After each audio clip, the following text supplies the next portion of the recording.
Hello मेरे कहानी lovers, कैसे हो आप सब। ये मेरी सच्ची कहानी है। एक बार सुनो, मजा ही आ जाएगा। मेरा नाम किशोर है। मुझे मेरी अंग्रेजी वाली टीचर बहुत खूबसूरत लगती थी। उनके सामने मेरी क्लास की लड़कियां भी फीकी पड़ जाती थीं। जब वो क्लास में आती थीं तो मेरा ध्यान बस उनकी तरफ ही रहा करता था। एक दिन जब वो क्लास में कुछ पढ़ा रही थी तो मेरा ध्यान सिर्फ उनमें ही था और अचानक से उनकी नज़र मेरी तरफ पड़ा तो वो मुझे देखकर अजीब तरीके से देखने लगी। फिर थोड़ी देर कुछ सोचने के बाद वो मुझे अपने साथ स्टाफ रूम में लेकर गई और 3 घंटे मेरे साथ। नमस्ते दोस्तों, मेरा नाम किशोर है। ये बात तब की है जब मैं क्लास में पढ़ रहा था। उस टाइम मेरे बहुत से दोस्त थे जिनकी गर्लफ्रेंड थी, पर मैं सिर्फ पढ़ाई पर ध्यान देता था। मेरे दोस्त बोलते थे कि अरे किशोर, तूने अभी तक कोई गर्लफ्रेंड नहीं बनाई, किसी काम का नहीं है। तो मैं फिर भी उनकी बातों पर ध्यान नहीं देता था क्योंकि अभी तक मुझे मेरी तरह की लड़कियां मिली ही नहीं थी जिससे मैं अपनी गर्लफ्रेंड बनाऊं। लेकिन जब से इंग्लिश वाली मैम स्कूल में आई है, मैं क्या, सब लोग उन्हीं को देखते रहते हैं और तब से मेरा ध्यान भी सिर्फ उन्हीं में रहता है। वह दिखने में बहुत ही खूबसूरत और गोरी थी। उनके बाल कमर तक था और उनकी आंखें बहुत ही सुंदर थीं। सच पूछो तो मैं स्कूल सिर्फ उनको ही देखने जाता था। सब लोग उन्हें ही देखते रहते थे। यहां तक कि हमारी क्लास की लड़कियां भी उनकी तारीफ करती रहती थीं। मैं सोचा कि खास मेरी मैम से कभी बात हो जाती तो मैं बहुत खुश हो जाता। मैम की अभी तक शादी नहीं हुई थी और उनकी उम्र भी 20 साल की होगी। वो मुझसे 3 साल बड़ी थी, पर मैं ये बात भूल गया था कि वो मेरी मैम है। अब मैं अपने दिल की बात उनसे बताना चाहता था, लेकिन मैं सामने से जाकर ऐसा नहीं कर सकता था क्योंकि मुझे बहुत डर लग रहा था कि कहीं वो मना ना कर दे। और अगर वो यह बात किसी और से बताती हैं तो मेरी बहुत बेइज्जती होगी कि मैं अपनी मैम पर ही ट्राई कर रहा था। एक दिन मैम कुछ पढ़ा रही थी तो मेरा ध्यान सिर्फ उनमें ही था। अचानक मैम ने मुझे देख लिया। फिर वो मुझे अजीब नजरों से देख रही थी। मुझे समझ में नहीं आया कि वो क्या करेंगी। फिर धीरे धीरे वो मेरे पास आई और फिर मुझे बोली कि लंच के टाइम तुम स्टाफ रूम में आ जाना। मैं बहुत घबराया हुआ था कि आखिर क्या बात है। फिर जब जैसे ही लंच हुआ मैं तुरंत डरता और घबराता हुआ स्टाफ रूम में गया। मैंने देखा कि मैं वहां पर अकेली थी। उन्होंने मुझे कहा, जाओ जाकर दरवाजा बंद कर दो।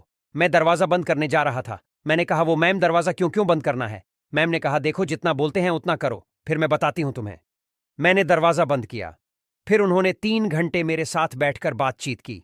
उन्होंने मेरे घर वालों के बारे में पूछा। मैं डर गया था कि कहीं वो मेरे घर पर कोई शिकायत तो नहीं करेंगी।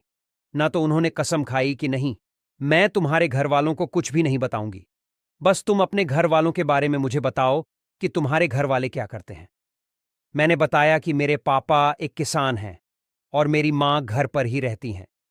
मैं उनका इकलौता लड़का हूं। तभी मैं बोली कि तुम्हें पता है, मेरे घर पर हम 3 बहनें हैं और मेरे पापा मजदूरी करते हैं और मेरी माँ घर पर रहकर सिलाई का काम करती हैं। फिर उन्होंने बताया कि उनके ऊपर कितनी जिम्मेदारी है, जो वो यहाँ पर स्कूल में भी पढ़ाती हैं और अभी आगे की पढ़ाई भी करती हैं। उन्होंने अपने दर्द से इस कदर रूबरू करवाया कि मुझे मेरी भी जिम्मेदारियों का एहसास हो गया।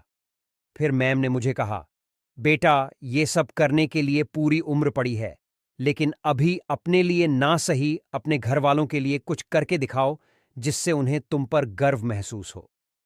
मुझे मेरी गलतियों का एहसास हो गया था और मैंने मैम से माफी मांगी। फिर मैं बोला कि मैम, मैं आगे से वादा करता हूं कि मैं कुछ बन के ही दिखाऊंगा। धीरे धीरे मैं पढ़ाई में बहुत मन लगाने लगा और फिर मैं बहुत अच्छे से पढ़ने लगा। उस साल में क्लास में फर्स्ट आया था।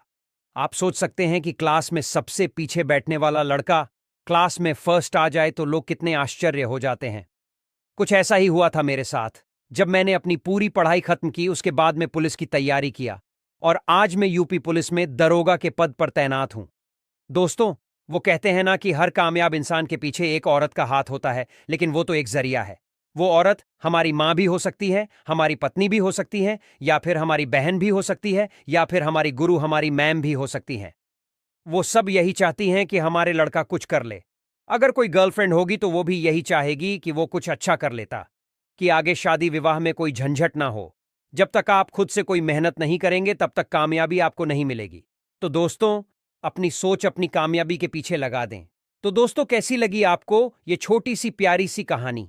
कहानी पसंद आई हो तो वीडियो को लाइक, शेयर और सब्सक्राइब जरूर करें।